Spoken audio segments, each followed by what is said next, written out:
Vambora, nação, saudações rubro-negras, vídeo novo no canal. E o Felipe Luiz mudou muita coisa pro jogo de amanhã. Tem reforços aí brigando pela vaga nessa lateral direita. Tem também dois jogadores que estão fora, cortados. E o mais importante, a setorista do Flamengo vai entrar ao vivo aqui e trazer muita informação no vídeo de agora. Então, irmão, se você é novo, tá chegando agora e gosta de notícias do nosso Mengão, deixa aquele teu like e se inscreve no canal pra você não perder nenhum conteúdo que a gente solta aqui todos os dias, fechou? Partiu! Mas agora para saber do outro lado do confronto do rubro-negro, o Flamengo chega daqui a pouco em BH e será recebido por Richard de Souza e Manu Ribeiro, que já estão no hotel onde o Flamengo ficará hospedado aí em Belo Horizonte.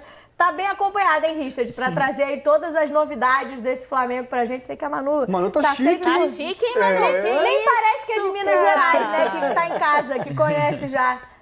Não de Belo Horizonte, que ela é de Resende Costa, mas conhece bem Minas, né, minha amiga? Boa tarde pra vocês. Oi, gente, tudo bem? Boa tarde. Olha, eu posso empregar aquela frase hoje. Definitivamente estou sem roupa para acompanhar Emanuele Ribeiro, a nossa Manu. A gente está aqui na região da Savassi, onde daqui a pouquinho chega a delegação do Flamengo. Previsão de chegada aqui no hotel às 6h15. Manu chegou hoje, eu cheguei ontem um pouquinho mais cedo que ela. Desde cedo, Manu, você está na apuração sobre a possível ausência, você estava, né, na apuração sobre a possível ausência do Luiz Araújo, a ausência que se confirma e não só a dele, né?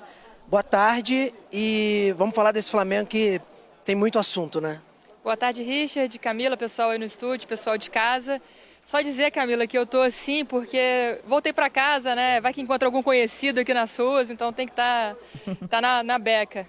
Sobre o Flamengo, o Felipe Luiz vai ter esse problema de novo para escalar o Flamengo para enfrentar o Atlético. Luiz Araújo já foi um desfalque no primeiro jogo, pelo menos não pôde começar jogando, entrou no segundo tempo, mas não estava à disposição por causa de um desgaste físico.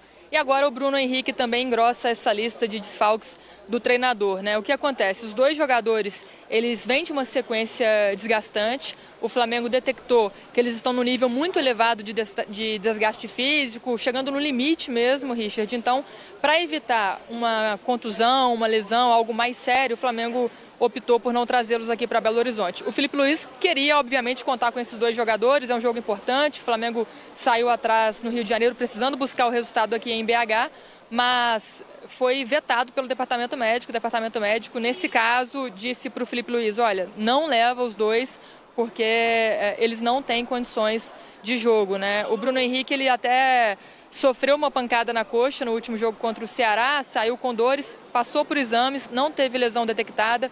Luiz Araújo também não tem nenhuma lesão detectada, mas tem esse desgaste que preocupa o clube nesse momento, então por isso eles decidiram poupá-los nesse jogo, apesar de toda a importância desse duelo aí amanhã à noite. Pois é, o Luiz, mesmo sendo poupado contra o Ceará, não consegue estar disponível hoje. 24 jogadores, tá, gente? A lista de relacionados do Flamengo, e nela está a Arrascaeta, né? Também passou por exame, né, Manu? O Arrascaeta é uma surpresa, uma notícia positiva, né? Ele também saiu com dores do jogo contra o Ceará, sentiu a coxa esquerda, saiu no intervalo, passou por um exame, fez uma ressonância magnética no Rio de Janeiro. O exame não detectou nenhuma lesão, mas obviamente existe ali uma preocupação com camisa 10, porque se ele sentiu alguma coisa, também indica algum desgaste físico, muscular ali, mas mesmo assim o Arrascaeta treinou na segunda, treinou nesta terça-feira antes de viajar aqui para Belo Horizonte, e o camisa 10 está à disposição do Felipe Luiz. É um trunfo para o Flamengo, né? Ele que tem um histórico muito positivo contra o Atlético. O Galo é a maior vítima da carreira do Arrascaeta, então o Flamengo ter o Arrascaeta aqui em Minas precisando de marcar gols, com certeza vai estar mais perto do gol. Você tem os números, né? São 10 gols que o Arrascaeta marcou contra o Atlético na carreira dele, 6 com a camisa do Cruzeiro, 4 com a camisa do Flamengo. Desses 4 pelo Flamengo, 3 foram em mata-mata de Copa do Brasil. 2 em 2022, que ele garantiu a classificação do Flamengo nas oitavas de final também. E 1 no ano passado, ele abriu o placar no Maracanã, naquele jogo que terminou 3-1 para o Flamengo, que iniciou ali a conquista do título da Copa do Brasil do ano passado. Então tem um histórico muito positivo. E além de tudo, o Arrascaeta é um jogador importante para esse momento que o Flamengo está sendo cobrado por mais criatividade, por essa questão ofensiva. Ele ficou fora do primeiro jogo, não foi nem para o banco de reservas no primeiro jogo contra o Atlético também, por preservação, mas agora ele fica à disposição e faz a diferença, né? O Flamengo ter um meio de campo mais criativo, com os jogadores titulares à disposição de Filipe Luís. Agora, Manu, os reforços, né, que estão disponíveis, inclusive, pessoal, Carrascal está no bid, mas ele não pode jogar na Copa do Brasil porque ele teria que ter sido inscrito quarta-feira passada, antes do primeiro jogo das oitavas de final. Então, ele só joga a Copa do Brasil caso o Flamengo se classifique. O Carrascal muito provavelmente vai estar disponível para o jogo contra o Mirassol pelo Brasileirão no próximo sábado. Saul, Samuel Lino e Emerson Royal estão nessa lista de 24 que eu mencionei. Você acredita que algum deles começa entre os titulares, Manu? Acho que existe a possibilidade do Royal estar de titular, ele foi titular contra o Ceará.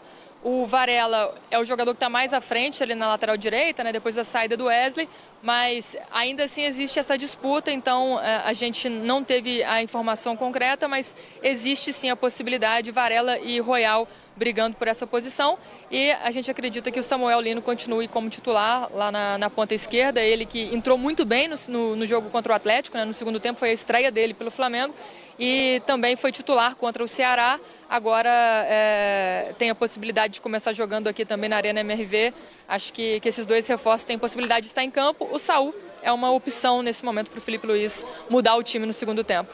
Sobre o Samuel Lino, gente, viralizou até uma imagem dele saindo mancando lá do Castelão, depois do jogo contra o Ceará, mas segundo o Flamengo ele está 100%, não tem nenhum problema físico que impeça o Samuel Lino de participar do jogo de amanhã contra o Atlético Mineiro. Jorginho está suspenso contra o Mirassol sábado que vem.